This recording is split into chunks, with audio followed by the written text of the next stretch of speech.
Subscribe कीजिए आपके अपने YouTube channel education for CBSE को और बेल आइकन को दबाइए ऐसे ही वीडियोस देखने के लिए। हेलो बच्चों, तो कैसे हैं आप लोग। तो चलिए हम लोग स्टार्ट करते हैं।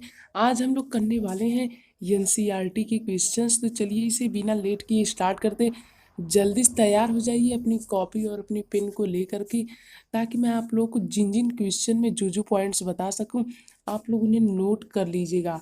उससे क्या होगा, पॉइंट नोट करने से आप लोग अपने से आंसर को बना के लिख सकते हो, तो वो आपको समझने में भी आसानी होगी। यहाँ पे हमें बायो को रटना नहीं है, बायो को समझना है। स्टार्ट करते हैं पहले क्वेश्चन से। Make a comparison and write down the ways in which plant cell different from animal cell. तो ये एक बार आप लोग सोच लीजिए कि प्लांट सेल एनिमल सेल से किस किस तरह से डिफरेंट होता है। एक बार जल्दी से अपने मन में आप क्या कीजिए, इसे सोच लीजिए। तो कुछ कुछ याद है, मतलब कि जो प्लांट सेल होता है वो जनरली एनिमल सेल से बड़ा होता है, और प्लांट सेल में सेल वॉल होता है जबकि इसमें सेल वॉल नहीं होता है एनिमल सेल में। और उसके बाद प्लांट सेल में जो होता है वो वैक्यूल होता है, पर इसमें वैक्यूल नहीं होता है। तो ये सारे डिफरेंस हैं। तो कुछ कुछ याद आ रहे हैं, तो इन सभी पॉइंट्स को नोट कर लीजिए और इन्हें अब आप लोग अपने लैंग्वेज में लिख लीजिएगा। इसका जो कंपैरिजन का पूरा टेबल है वो मैं आपको कम्युनिटी पोस्ट में दे दूंगा, तो इसकी आप लोग टेंशन बिल्कुल भी मत लीजिए, वो मैं आप लोगों को दे दूंगा।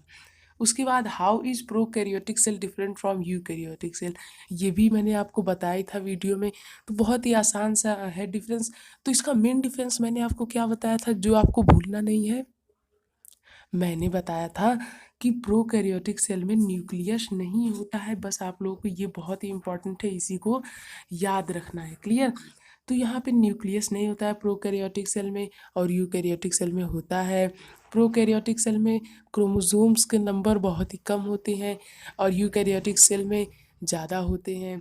तो ये सब डिफरेंस है। इसका भी टेबल मैं आप लोगों को कम्युनिटी पोस्ट में दे दूंगा, क्योंकि यहाँ पे मैं इस वीडियो में आप लोगों को इन सभी का टेबल नहीं दे सकता, इसलिए मैं इसे नहीं दे रहा हूँ, वरना मैं आप लोगों को दे देता। क्लियर। तो इसका टेबल मैं आप लोग कम्युनिटी पोस्ट में दे दूंगा। अब हम लोग पढ़ते हैं आगे। What would happen if plasma membrane ruptures और ब्रेक डाउन। तो वीडियो में बने रहिए, वीडियो को पूरा देखते रहिए, बहुत ही इंपॉर्टेंट है। ठीक। तो इसकी बिल्कुल मत कीजिए। अब देखिए जो हमारा नेक्स्ट क्वेश्चन आ जाता है कि यदि प्लाज्मा मेम्ब्रेन खराब हो जाती है तो क्या होगा। क्या होगा, कुछ नहीं होगा। प्लाज्मा मेम्ब्रेन का जितना भी फंक्शन है वो सब कौन करेगा, कोई नहीं करेगा। तो उसकी क्या हो जाएगी, अब्सेंस हो जाएगी। जैसे कि ये यदि कोई सेल है और नहीं, मान लीजिए ये कोई मीडियम है, ये कोई अब है सेल। अब अगर इस सेल के अंदर जितना भी कंटेंट है, चाहे वो साइटोप्लाज्म हो या फिर न्यूक्लियस हो, तो इसका जो जितना भी कंपोनेंट है सभी कुछ लॉस हो जाएगा। मतलब कि जो जैसे था वो वैसे नहीं रहेगा, और अब सेल अपना बेसिक फंक्शन भी नहीं परफॉर्म कर पाएगी। मतलब कि सेल जो है वो जिंदा नहीं रह पाएगी। क्यों नहीं जिंदा रह पाएगी, क्योंकि भाई इसके अंदर का जितना मटेरियल था सब बाहर घुल मिल गया, बाहर की इन्वायरमेंट में मिल गया। अब यहाँ पे मान लीजिए सेल को अगर किसी भी चीज़ की ज़रूरत होती है, CO2 या फिर कार्बन डाइऑक्साइड ऑक्साइड की, तो वो कहाँ से आएगा, आएगा भी तो हर ज़रूरतमंद के पास थोड़ी पहुँच पाएगा। इसी वजह से प्लाज्मा मेम्ब्रेन जब हो जाएगी तो कहीं ना कहीं डायरेक्ट और इनडायरेक्ट सेल का एग्जिस्टेंस भी ख़त्म हो सकता है। क्यों, क्योंकि वहाँ पे सेल के अंदर का जितना भी कंटेंट है सभी कुछ डिस्ट्रॉय हो जाएगा। तो अब मुझे उम्मीद है कि अब आप लोग इसे अपने लैंग्वेज में ज़रूर लिख सकते हैं, और कोशिश कीजिएगा कि क्वेश्चन आंसर को अपने लैंग्वेज में ही लिखें, ताकि आप लोग उसे अच्छे से समझ सकें। इसीलिए उसे मैं नहीं प्रोवाइड करा रहा हूँ। क्लियर। अब उसके बाद बढ़ते हैं। What would happen to the life of cell if there were no Golgi apparatus। अब बताइए इसका फंक्शन क्या होता है। जब भी ऐसा क्वेश्चन आता है, मैं अब आप लोग बहुत अच्छे से ट्रिक बताने जा रहा हूँ, ध्यान सुनिएगा। जब भी ऐसा क्वेश्चन आए कि क्या होगा यदि मतलब कि ये सेल ऑर्गेनल ना हो, या फिर कभी पूछ दिया तो कि क्या होगा यदि राइबोसोम्स अब्सेंट हो या फिर ना हो किसी भी सेल में, तो ऐसे क्वेश्चन में हमें तुरंत उस पर फोकस करना चाहिए कि फंक्शन क्या है जो हमारे लिए गिवन है। ठीक, जैसे कि हमने प्लाज्मा मेम्ब्रेन का फंक्शन देखा, तो उसी प्रकार से यदि गोल्गी apparatus नहीं होगा तो क्या होगा। तो पहले हम लोग इसका फंक्शन देखेंगे कि गोल्गी apparatus करता क्या है, उसकी हमें ज़रूरत ही क्यों है। क्लियर।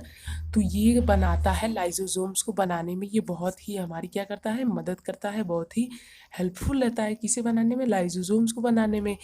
तो यानी कि यदि ये नहीं रहेगा तो लाइसोसोम्स नहीं बन पाएगा। अब यदि लाइसोसोम्स नहीं बन पाएगा तब क्या होगा, तब ढेर सारे बैक्टीरिया जो होंगे वो क्या कर देंगे, सेल पे अटैक कर देंगे और उन्हें मारने वाला कोई भी सैनिक नहीं होगा। तो कहीं ना कहीं फिर से सेल क्या हो रही है, डिस्ट्रॉय हो जाएगी।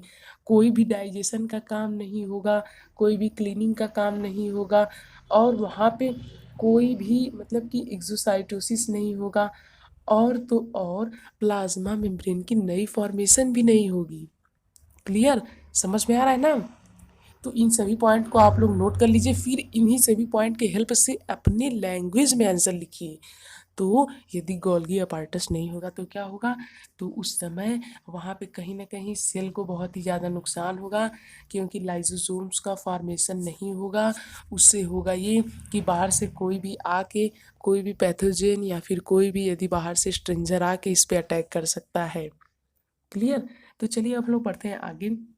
विच cell organelle is known as powerhouse of cell and why. ये तो बहुत आसान है, यहाँ पे इसका आंसर है सीधा सीधा माइटोकॉन्ड्रिया। ये तो हमने एट्थ में भी पढ़ा था।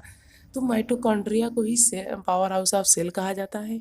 क्यों कहा जाता है, क्योंकि यहाँ पे एनर्जी बनती है किसके फॉर्म में, एटीपी के फॉर्म में। एटीपी का full form adenosine triphosphate. Clear. तो इसी वजह से तो इसका आंसर बहुत छोटा सा है कि माइटोकॉन्ड्रिया ही एक ऐसा ऑर्गेनल है जिसे हम लोग पावर हाउस ऑफ सेल कहते हैं। क्यों कहते हैं, क्योंकि यहाँ पे एटीपी के फॉर्म में एनर्जी आती है।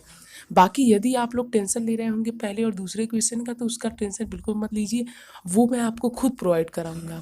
ठीक, वो भी एकदम सिंपल लैंग्वेज में होगा। क्लियर। तो मैं कम्युनिटी पोस्ट में उसे ज़रूर दे दूंगा। अब देखिए बढ़ते हैं हम लोग अगले क्वेश्चन पे।